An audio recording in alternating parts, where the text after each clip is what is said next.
Good morning friends. English के अगले class में मैं आप लोगों को देयर के बारे में जो है बताने जा रहा हूँ। देयर का प्रयोग सामान्यतः हम लोग हमेशा अपने बोलचाल की भाषा में करते हैं। हमेशा देयर का प्रयोग जैसे किया जाता है। ऐसे कहा जाए तो देयर का शाब्दिक अर्थ वहाँ होता है। इन इंग्लिश मीनिंग में देयर का मतलब वहाँ होता है, लेकिन हम लोग यहाँ पर जिस देयर की बात कर रहे हैं उस देयर का नाम है इंट्रोडक्टरी देयर, जो केवल इंट्रोडक्शन देने का काम करेगा। इंट्रोडक्टरी वाक्य में इसका किसी प्रकार का कोई अर्थ नहीं होता है, लेकिन यह जो है से अर्थ की पुष्टि के लिए इसका होना अत्यंत आवश्यक है। इसका प्रयोग वाक्य में देयर का प्रयोग, इंट्रोडक्टरी देयर का प्रयोग वाक्य में सदा गिनती को, संख्या को एवं मात्रा को सूचित करने में किया जाता है। यह जो है गिनती, जैसे हम लोग हमेशा अपने वाक्य में बोलते हैं कि मेरे घर में एक चापाकल है, मेरे घर में 5 कमरे हैं, मेरे विद्यालय में 10 शिक्षक हैं। तो इस तरीक़ा से हम लोग हमेशा गिनती के प्रयोग करते हैं, संख्या का प्रयोग करते हैं, मात्रा का प्रयोग करते हैं।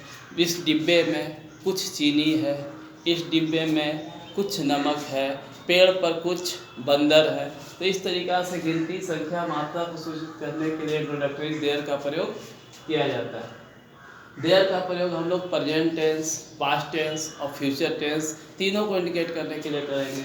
सबसे पहले प्रेजेंट की बात करते हैं। तो प्रेजेंट टेंस, जैसा कि मित्रों आप सभी जानते हैं, प्रेजेंट टेंस का पहचान है होता है। मतलब वह सभी वाक्य जिसके अंत में है का प्रयोग हो, वह जो है प्रेजेंट पे कहलाता है। इन प्रेजेंट टेंस में इंट्रोडक्टरी देयर का प्रयोग हम लोग 2 स्थितियों में करेंगे, एक सिंगुलर के रूप में और एक प्लूरल के रूप में। फॉर सिंगुलर मतलब सिंगुलर के लिए ऐसा वाक्य जिससे केवल और केवल एक वस्तु, व्यक्ति का बोध हो, उसके साथ देयर इज ए का प्रयोग प्रेजेंट में करेंगे। जैसे मेरे घर में एक कलम है, किताब है, कॉपी है, मेज है। इस तरीक़ा से एक लड़का है, एक लड़की है, एक कलम है, एक किताब है। एक के सेंस में देयर का प्रयोग हम लोग करेंगे। सेकेंड जो है प्लूरल फॉर्म में, जैसे एक से ज़्यादा का जब बोध हो, जैसे लड़कियां हैं, 2 कलम है, 5 उंगली है, 10 किताबें हैं। तो इस तरीक़ा से देयर आर का प्रयोग एक से ज़्यादा को सूचित करने में किया जाएगा। अगर पास्ट टेंस की बात किया जाए तो पास्ट टेंस वैसा वाक्य जिसके अंत में जो है सो था लगा हुआ हो, अर्थात था हो। था में भी वही सिस्टम।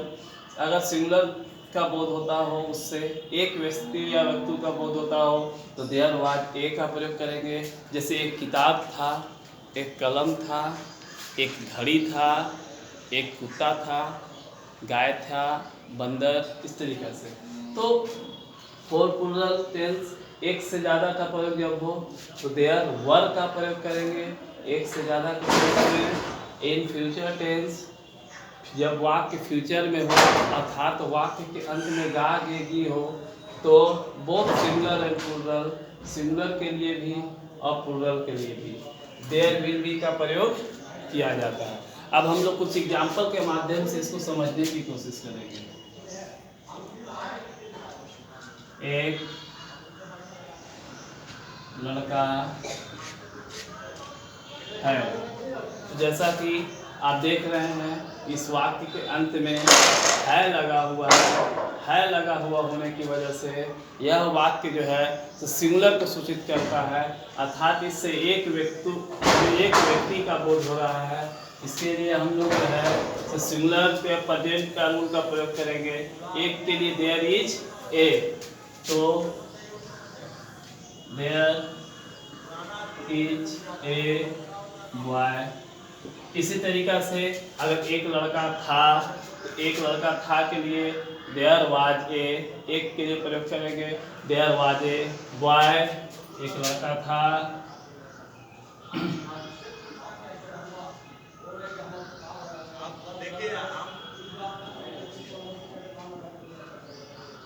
एक लड़का था, देयर वाज ए बॉय का प्रयोग करेंगे।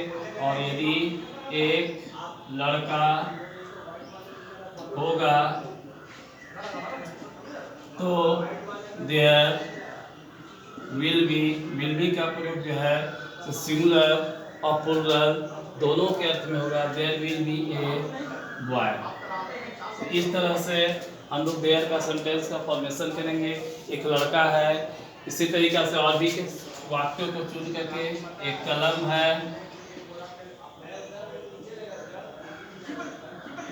एक कलम है, देयर इज ए पेन, एक कलम था, देयर वाज ए पेन, एक कलम होगा, there will be a pen. इसी तरीके से एक से ज़्यादा के सेंस में कुछ लड़के हैं,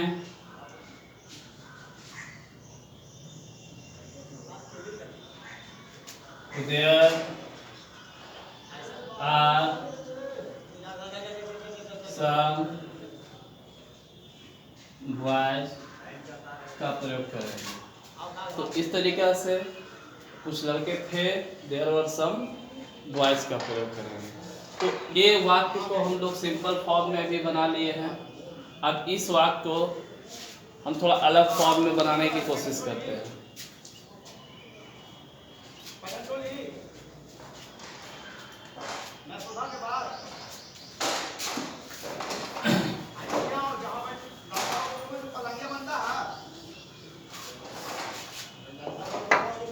आप कुछ वर्ड शब्द पर गौर करेंगे। इन मीन्स ने, इन का मीनिंग में, ऑन, ऑल मीन्स पर। तो देयर में इन सभी शब्दों का प्रयोग बहुत ज़्यादा मात्रा में किया जाता है। In front of,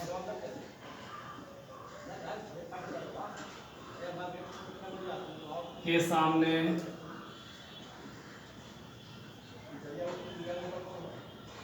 behind,